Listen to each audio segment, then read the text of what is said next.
The warning came 48 hours in advance. NASA's solar observatories detected an X-class solar flare, the most powerful type, erupting from the surface of the sun. At first, the public didn't react. Scientists warned that a coronal mass ejection, or CME, was heading straight for Earth, a geomagnetic storm that could cause radio blackouts and minor GPS disruptions. But this time, it was different. This time the CME wasn't minor. This time it was a kill shot.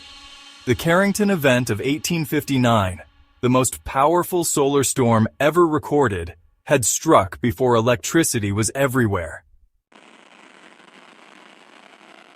If that same event happened today, experts had already warned civilization would collapse overnight, and now it was about to happen again. The first signs were subtle. Satellite communication failures, GPS signals blinking in and out, planes losing navigation data mid-flight, forced to land manually. Astronauts aboard the International Space Station saw unusual auroras, brighter, more violent than ever before, swirling across the atmosphere. Then, the lights went out. At exactly 2:42 AM UTC, the EMP arrived. It slammed into Earth's magnetosphere, releasing a surge of electromagnetic radiation so powerful it overwhelmed power grids across continents. Transformers exploded in bursts of blue light one after another, like a chain reaction across the planet.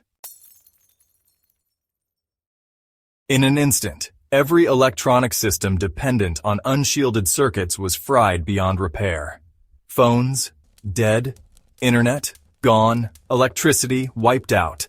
Every major city went pitch black in a single moment of silence. And then, chaos. At first, people didn't understand what had happened. Many assumed it was a localized blackout. But as the hours passed, reality set in. Hospitals lost life support systems. Backup generators, unshielded from the EMP, failed instantly. Planes fell from the sky, their control systems frying mid-flight. Every electronic lock, security system, and traffic light became useless. And then the fire started. Fire stations couldn't respond. Water pumps, powered by the electric grid, stopped working. In cities, the first looters emerged, targeting anything with bottled water and food. The ones who didn't panic simply stood outside their homes, staring up at the sky, waiting for the power to return. It never did. Governments had contingency plans for a crisis, but none of them worked fast enough. The United States placed all its hopes on martial law, but the Pentagon had warned about this scenario for years. The U.S. government had hardened some military infrastructure against EMPs, but civilian power grids were never upgraded. The Federal Emergency Management Agency, FEMA, attempted to distribute food and water, but without transportation or communication, relief efforts collapsed in days. The National Guard was deployed, but as supply lines broke down, even they couldn't sustain themselves. The White House went dark. And when Washington, D.C. stopped broadcasting, the message was clear. There was no one left in charge. China took a different approach.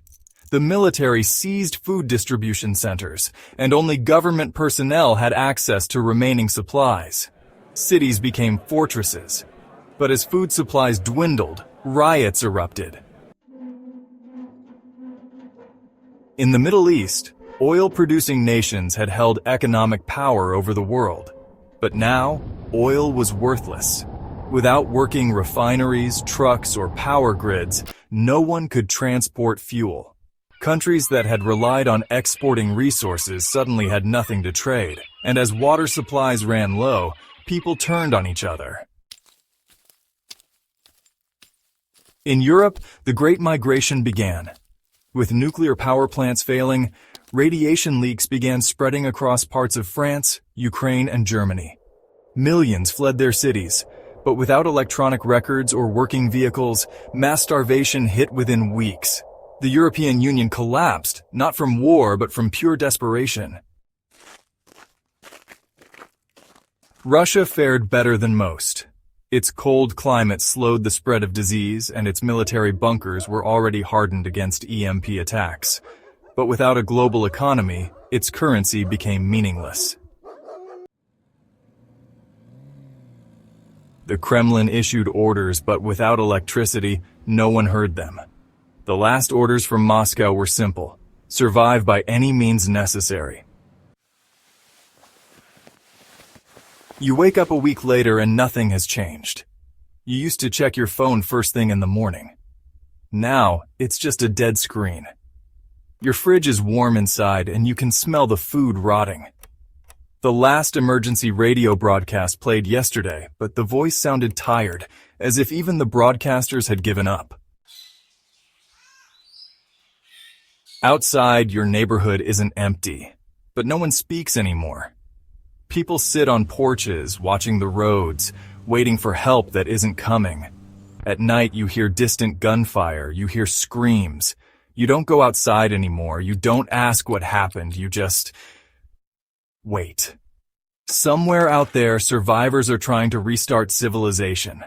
Somewhere, scientists are working on a way to rebuild.